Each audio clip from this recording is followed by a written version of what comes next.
योगी के डर से हो गई थी खामोश, जिहाद के लिए आई थी हिंदुस्तान। दिल्ली बेंगलुरु टारगेट पर थे। 8 मई के फोन बिल ने सीमा हैदर का झूठ पकड़वाया। भारतीय टीवी पर बैठकर फूफी कोडवर्ड से पाकिस्तानी आकाओं को पहुंचाती थी मैसेज।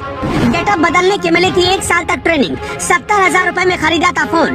पेशेवर लोगों ने किया था सीमा का मेकओवर। लखनऊ में पकड़ा गया सीमा के साथ आया जासूस।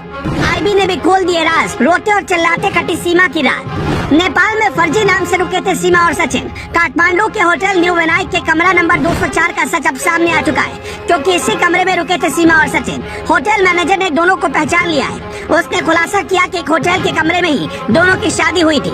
ये दोनों किसी मंदिर में नहीं गए थे, बल्कि होटल के बंद कमरे में दोनों ने शादी कर ली। होटल के रजिस्टर में इन्होंने अपना नाम कुछ अलग लिखवाया था। दोनों के हिंदू नाम थे। सीमा का असली प्लान भी अब एटीएस के समझ में आ चुका है। यकीन मानिए, अगर यूपी में योगी आदित्यनाथ की सरकार नहीं होती तो सीमा हैदर बहुत बड़ा कांड कर चुकी होती।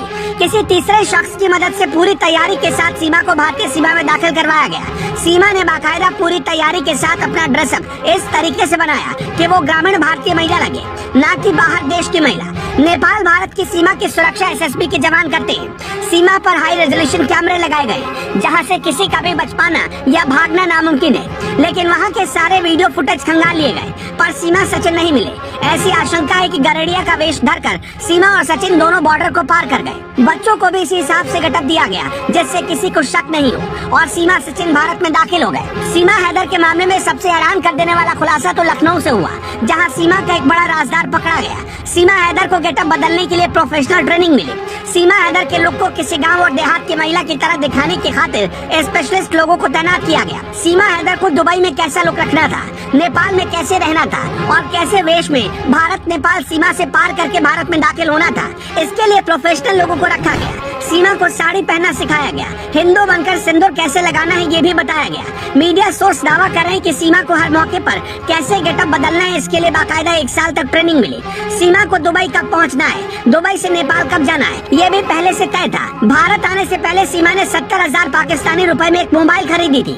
जरा सोच कर देखिए, गरीब महिला के पास ये फोन कहां से आए। यूपी एटीएस के अधिकारी ने सीमा हैदर से ये भी पूछा कि क्या तुम कोई कोडवर्ड का इस्तेमाल करती थी। पूछताछ में एटीएस ने सीमा हैदर से जब पूछा कि क्या उसने कभी फूफी या फल जैसे कोडवर्ड का इस्तेमाल किया था। आपको बताते चले कि पाकिस्तानी खुफिया एजेंसी आईएसआई के कामकाज की कोड लैंग्वेज में फूफी उस शख्स को कहा जाता है जो अपने देश की जानकारी आईएसआई तक भेजने का काम करता है। वहीं फल कोडवर्ड का इस्तेमाल रुपयों के संदर्भ में किया जाता है। यूपी एटीएस ने सीमा हैदर से ये भी पूछा कि तुम इतनी शुद्ध हिंदी कैसे बोल लेती हो, तुम्हें हिंदू रीति रिवाजों के बारे में कैसे पता चला। सीमा हैदर के पास से 8 मई का मोबाइल फोन का बिल मिला, और 8 मई को ही सीमा का पासपोर्ट जारी हुआ था, और इसके ठीक 2 दिन बाद यानी 10 मई को उसने पाकिस्तान छोड़ दिया। भारतीय खुफिया एजेंसियां और जांच एजेंसियों की जांच के दायरे में अब ऐसे एजेंट भी हैं जो इस तरीके की खास तैयारी करवाते हैं। भारत में अवैध तरीके से लोगों को घुसवाने में मदद करते हैं। खुफिया सूत्रों के